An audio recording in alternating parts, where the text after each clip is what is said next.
Er binnen duizenden vrijwilligers actief in Friesland. In de natuur, de zorg of de sport. Ze doen het voor haarzelfs, maar meer nog voor een oor.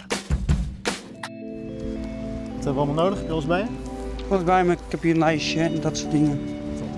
Ja, wij zijn van Maartas, van de maatjesvereniging en we maken zelf een tandem bouwen. Ja. Heb je nog ook een oude fiets daarover? Ik ben Stefan Nagel. Ik ben vrijwilliger bij Humanitas en ik doe daar het maatjesproject. Een mooi wetter. Mijn maatje is Wouter en ik help hem met het verwezenlijken van zijn ideeën. Dus wij zijn maatjes. Ik denk dat iedereen een maatje kan zijn. Heb je nog meer wensen?